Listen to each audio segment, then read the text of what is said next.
Hello guys! Welcome to another episode of Learn Math with Sir Mark, and on this video, I'm going to discuss the problem that I posted on my Facebook page for grade 8 intended for quarter 1, week 1.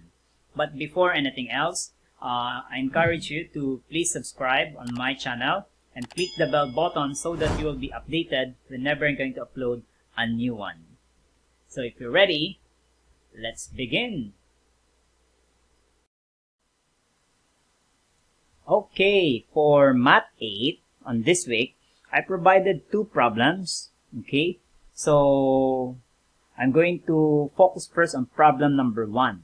Okay, here it is.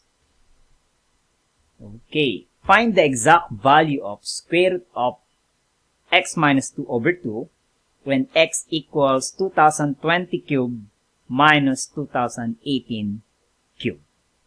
Okay, so how are we going to do that? Now, obviously, if you're going to substitute this value to x, that will be complicated. See that? That will be 2020 cube minus 2018 cube minus 2 over 2. Alright? And take note, in answering this, we're not allowed to use calculator. Okay, so how are we going to do that? So, if hindi applicable, pwede naman, kaya lang that will take time. Talagang matrabaho siya. Okay, very tedious in solution. So, observe that 2018 and 2020. Okay, so, if we can actually express them as using their middle. Did you get my point? Okay, so meaning to say, I'm going to let,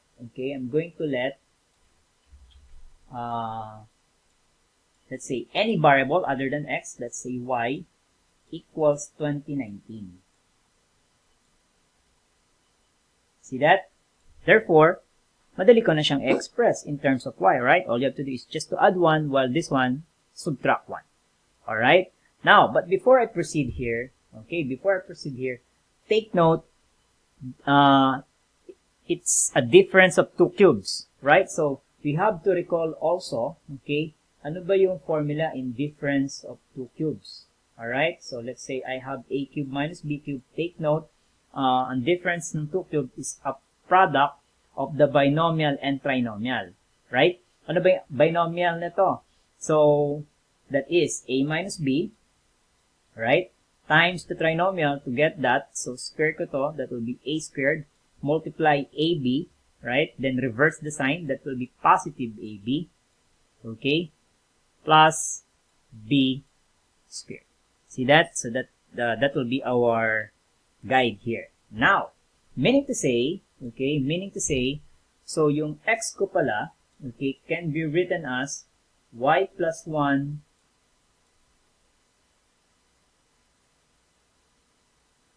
cube, right? Minus y minus 1 cube. See that?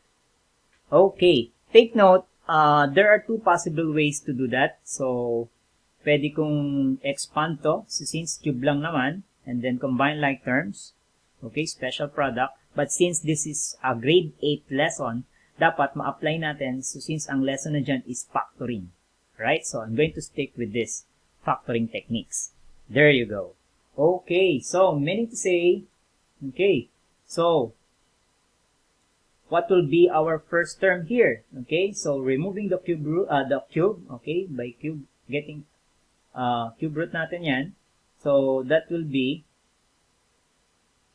y plus 1, right? So that will be y plus 1 minus removing the cube. So since cube root yan, so y minus 1. See that? Okay. Okay, next.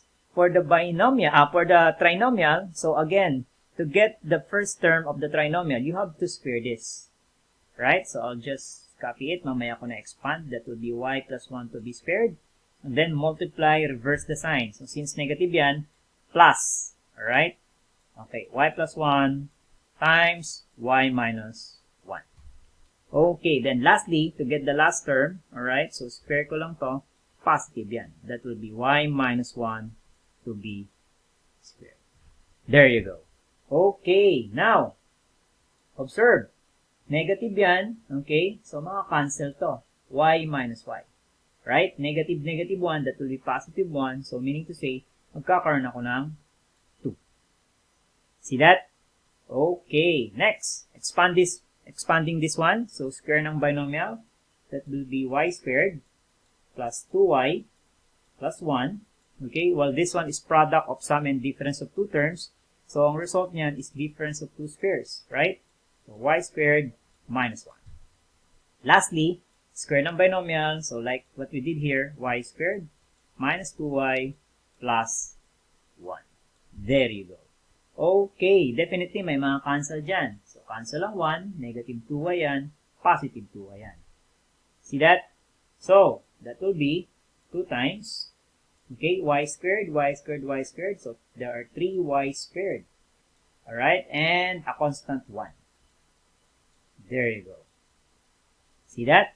So, therefore, yung x natin can be written as 6y squared plus 2. Okay? So, mas manageable yan if you're going to substitute it here. Okay? There you go. So, meaning to say, so since we're after for the value of this, okay, plug in ko na lang. So, my x is 6y squared plus 2. Okay? So, since minus 2 yan, then all over 2. So, observe natin, maka-cancel yung 2, syempre. Alright? Cancel yan. Then, this one will become 6 over 2. So, that will become 3. See that? So, that will be square root of 3y squared. And we know, perfect square yung y squared. So, that will be simply, okay, dito ko na lang sulat, y square root of 3. So, that's the simplest form of this one. But, exact value. So, since may y ka, which is 2019, alright? So, ang final answer natin is 2019 square root of 3. See that? Okay, so this is the final answer. Okay? There you go. Okay, let's have the second and the last problem for this problem of the week for grade 8. Okay, problem number 2. If cube root of x plus 9 minus cube root of x minus 9 equals 3, find the value of x. Again, we're looking for the value of x, but take note, we have cube root here, so we have no choice but to cube it. Okay, that's the only way to do it. Alright, so, by doing that, so, okay, so recall natin yung cube of a binomial. Alright, cube of a binomial. So, let's recall that a minus b cube, okay, can be written as a cube, okay, plus 3a squared times negative b. So, since negative yan, so that will be negative 3a squared b. See that? Plus, okay, 3, fix yun, times a times negative b to b squared, that will be 3a b squared. Okay? And lastly, okay, cube natin yung last term, that will be negative b cubed. See that? Okay, so this will be our guide. Okay, now, allow me to rewrite this equation, okay, that is yung cube root of x plus 9, okay, cube root of x plus 9 minus cube root of x minus 9 equals 3. Okay, now, so, like I said, so to remove the cube root, we have to cube it. Alright, so to do that, okay, by doing that, so what we're going to have here is this. So, cube root of x plus 9 cube. So, matatanggal yung cube root. That will be x plus 9. See that? Okay. Minus, okay, I'll just follow this sign. Kung ano yung mga signs nito. Minus 3 times a squared b. Okay, ano ba yung a ko? This is my a, this is my b. Okay, so that will be, my a is cube root of x plus 9. Alright? Since naka-square, I'll put a square. Right? My b is cube root of x minus 9. So, since product yan, okay, I'll insert x minus 9. Okay, dito. See that? Again, this is negative 3a squared b. Negative 3. Cube root of my a is this. Cube root of a plus 9 to be squared. times b, which is x, cube root of x minus 9. See that? Okay, following this, like what I did here, plus 3 times cube root of a. Okay, my a is x plus 9 times x minus 9 to be squared. Bakit naka-square? Because of this. Alright? Minus, okay, this, minus x minus 9. Okay, equals 3 cubed, that would be, of course, 27. See that? Okay, so from there, may maka-cancel. So, cancel ang x. X yan, this one will become negative x, while this one, 9 minus negative 9, that will be 18. Okay, so since 27 yan, take note, if I'm going to transpose 18 on the right side, that will be 27 minus 18, right? So, that will be 9. So, take note of that. Okay, part lang muna natin. Now, okay, so the good thing here is, pwede natin, it looks complicated, but trying to look at these two, okay, these two terms, notice nyo, may common. Common si 3, common yung cube root of x plus 9 and x minus 9. Okay, once again, focusing our attention on these two terms, okay, I can factor out 3, I can factor out cube root of x plus 9, x minus 9. Kasi pareha silang meron. Right? Okay, by doing that, okay, let's factor out negative 3. Okay, cube root of,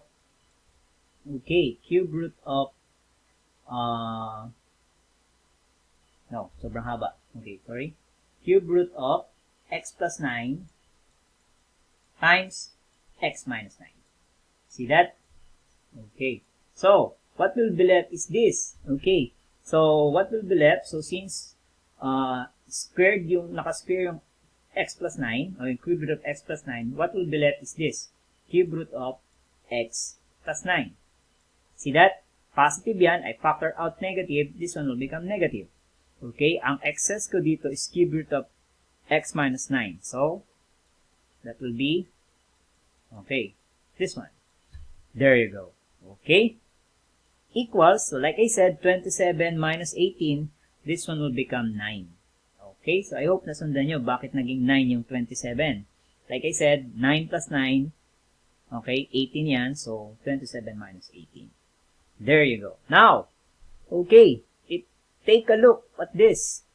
Okay, familiar? Correct. Yan yung given. Cube root of x plus 9 minus cube root of x minus 9 is equal to 3. Therefore, ito pala is equal to 3. Okay, times negative 3, that will be negative 9.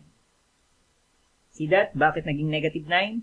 Okay, so, negative 9 cube root of, okay, product of sum and difference of two terms, okay, that is actually x squared minus 81. See that? Equals 9. There you go. So, of course, divide natin both sides by negative 9. We're going to have, okay, negative 1. Okay? So, taking the cube, so we're going to have x squared minus 81 equals negative 1. So, therefore, okay, so wag na natin pabayan. So, x squared equals 80. But take note, we are after for the value of x. So, extracting the square root, what we're going to have is plus minus, 80 is 16 times 5. So, what we're going to have, final answer is 4 square root of 5. Okay, both positive and negative. Okay, so the final answer is this. Okay, so I hope you learned something on this episode. So, once again, I invite you to like or to be part of our Facebook group, Learn Math with Sir Mark. And don't forget to subscribe on my channel. Okay? Keep safe.